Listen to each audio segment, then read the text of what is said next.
What can I say about the most popular weapon of 2023? Is it the most powerful weapon in the game? No. Should you build it? Well...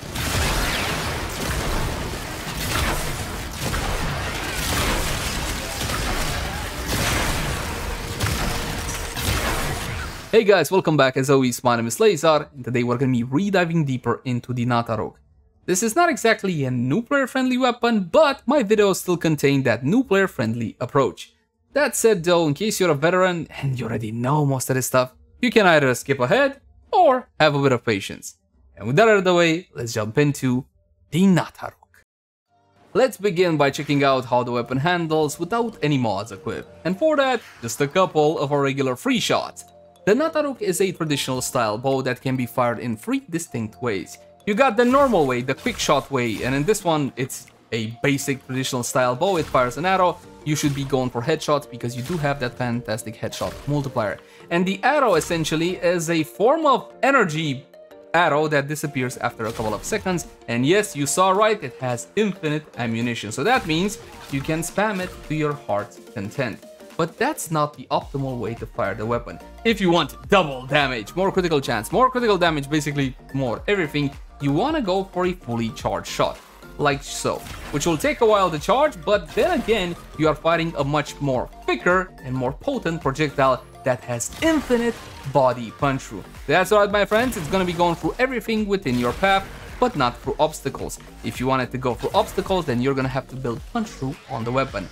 And the last way is the perfect shot. And if you master this one, you're going to be getting yourself the most you can out of the Nataruk Bow. You see over there on the crosshairs, I got a bit of a segment that if I manage to release a shot within that segment, I'm going to be getting myself the same double damage from the quick shot, but also additional 10% base critical chance and additional 0.2x critical multiplier. So that is the most powerful way you can shoot the bow. Now bear in mind, this kind of a mechanic can recreate what I like to call release anxiety. You might fire a shot too early and go to quick shot instead of the full perfect shot or a charge shot. So just take my word for it, it's better to fully charge the bow if you're unsure if you can release it within that small perfect shot window. But let's have a closer look at stats to understand exactly what we're dealing with. Accuracy is gonna be fantastic as long as you can aim. You have no headshot multiplier in the charge shot or perfect shot modes. Headshot multiplier is only enabled in the quick shot mode.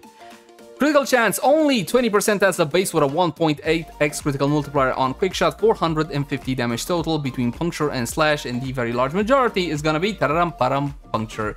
Now puncture isn't as terrible as you might think. It does actually help out, especially when it comes to crits, but obviously the most powerful physical type is going to be slash on status-based weapons. In this case, having that extra puncture means extra damage to heavily armored targets, up to extra 50%, so it's not a bad physical type. But of course, this is not the way you want to go. You want to go for that charge shot, 50% base critical chance, unbelievable. Unbelievable, yeah, that's almost English. With a 2.2x critical multiplier, status chance at 50%, and the same damage layout between puncture and slash, but of course we got that double damage instead of 450, 900. As for the perfect shot, it's the same as the charge shot, but again, an extra 10% base critical chance, so that's 60% base CC, and a 2.4x critical multiplier with basically the same damage. Now my friends, this is not exactly a new player friendly weapon considering when you get it in the whole Warframe quest line, and I'm not gonna spoil anything for you, and you wanna build it something like this. If you don't have the galvanized mod, simply use the normal mod. Hold on, don't use normal aptitude. Instead, you can use more multi-shot with something like vigilante armaments or more fire rate. For fire rate options, you can either go for shred, prime shred, or speed trigger. Keep in mind that this is a bow, you're gonna be getting the X2 factor, so bear that one in mind. For the more veterans that have the galvanized mods and longbow sharp shot, you might say, hold on, why longbow sharp shot? Only 300% damage, what gives? I can use Merciless instead. Merciless, fully stacked out, gives you more damage plus the 30% reload speed. Yes, my friends, but you see, Merciless is a flat damage increase, while this is multiplicative. This essentially gets you X4 damage. Longbow sharp shot is the most powerful primary arcane, but the problem with this one is on headshot, so you need to continuously get that headshot to keep the buff up. It's easily trackable in the upper right portion of the screen, as I will show you in gameplay. Now, we're going to be using radiated reload. You got yourself 60% radiation, which is fantastic against the brand new faction, the Murmur, but also 40% reload speed. What does reload speed do on bows again? I know, it's the time it takes the Warframe to pull another arrow from the quiver. But in this case, there's no quiver, so essentially what reload speed does on the Nataruk is kinda increase your fire rate because it just does this. It's a slight increase, nothing to write home about, better to have it than not to have it. You can go for an even higher fire rate increases depending on what kind of player you are and how easily it is for you to actually access that perfect shot consistently. We also got corrosive on the weapon. You should make it with 290 mods, but it's easier for me to go with a 60 and a 90 so I can show you multiple builds within the same format. Points, right? Over critical delay? What gives? Well, this whole fire rate point that we made earlier. Essentially, while critical delay gives you a bit more critical chance, and it does matter, yes it does, you're getting that minus 20% fire rate, which in the case of the Nataruk is not really a fantastic idea. Besides, just with point strike alone, you got yourself 150% critical chance on the perfect shot, and the charge shot 125. Enough talk, let's see how this one works. Now, since this is our final build, we're also going to be using a companion, a primer in the form of the Diriga. This is the best primer in the game right now. We're going to be priming with heat and viral because we are going to be putting slashes into our targets with that fantastic hunter of the munitions. As for Wisp, well, essentially I'm just going to be using Arcane Rage for a bit of extra flat damage. The only source of flat damage in this case is technically going to be coming from Galvanized Aptitude, but in the case of the Nataruk Charge Shot and Perfect Shot, Galvanized Aptitude actually provides a multiplicative effect. You want some more flat damage on your build, and if you can't sacrifice the mod slot, might as well go for Arcane Rage. Arcane Acceleration is entirely optional on the build, but it will help with those perfect shots. Again, depending on the player, the lag, the FPS, it's a bit too subjective for me to recommend one recipe that fits everybody. It's really gonna come down to you. Now let's see what this puppy can do. I'm gonna be unpausing the target so they can hit me and I can get my glorious, also glorious buffs. It's not about the buffs, and actually it's more about the Diriga not bugging out. Let's hit a couple of Corrupted Heavy Goons level 180 with the Steel Path modifiers. You got the Corrupted Heavy Goons, but you're also going to be having the Kullervin, or Rogue Kullervin better said, and a couple of Hollowed Veins as well. It's important to track buffs in the upper right portion of the screen. You got yourself that fantastic X4, and now the damage, beautiful, fantastic, glorious. If you don't have that X4, however, consistently on your enemies, then well, you're simply not going to be doing all that well. Another thing you should bear in mind is that there's no way to activate that longbow sharp shot when it comes to the Rogue Kullervin, because even though they have a weak point on the shoulder, it doesn't act like a headshot per se, as in it does not trigger longbow sharp shot. So there is that to bear in mind. You know how you can trigger it though? A good old-fashioned headshot against your Corrupted Heavy Goon, like so, or like so, or like so. Look at that damage. Beautiful, fantastic, glorious, absolutely annihilating even Corrupted Heavy Goons from this level. That was a one-shot with only yellow crits against a level 180 Hollowed Vein, and these things are quite on the beefy side. No faction modifier in this case simply because, well, we are shooting a mixture of factions here, so if you know you're going to be fighting a specific faction, you can swap something out for your Bane mod. I'm not a fan of these mods, but again, they do add a whole lot of power in builds that do damage over time, like this one essentially, because they can double dip. And if you don't know how they double dip, I got your back. Link in the cards right now for a guide that will explain everything that you need to know. Now I know what you're saying. Hold on, Laser, that's a one shot, that's fantastic, that's beautiful, but it's in the simulacrum, controlled environment, yada yada yada yada. Well, off to the path of steel. Welcome to the Void, my friends. Now let's see what the Nataruk can do against the latest and greatest faction. Yes, my friends, we're talking about the Murmur. That was a one-shot, and he's gonna die from a single projectile as well. Okay, let's just put two to be extra safe. Obviously, against base level Steel Path, the Nataruk will absolutely annihilate whatever stands before it.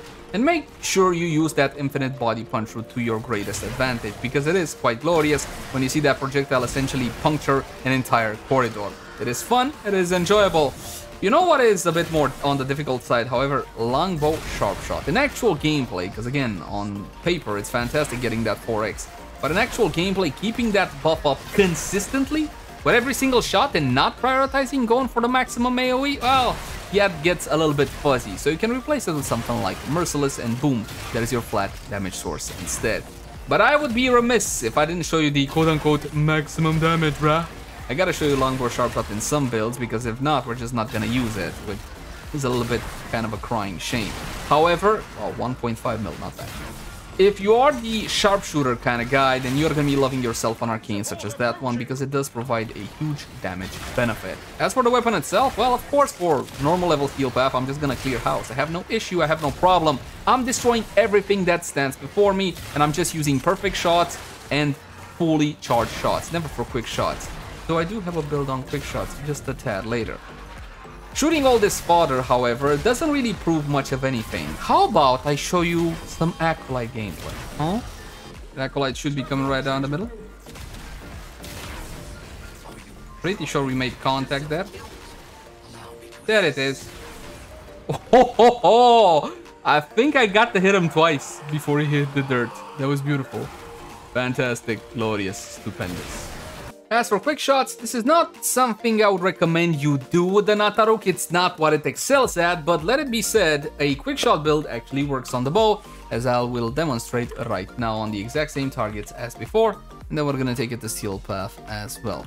Build it up on those corrupted heavy goons. Go for headshots this time, because we do have the headshot multiplier in normal form. You can bind your fire to your scroll wheel and just simply scroll if you want the rapid fire. Now stand still so I can headshot. Now if I stop hitting the thing, you will see the actual numbers. Stand still. What was that? 60,000, something like that. As you can see, the actual damage working out of the quick shot is significant, and that coupled with the fact that this can be spammed for single target damage, it's absolutely fantastic.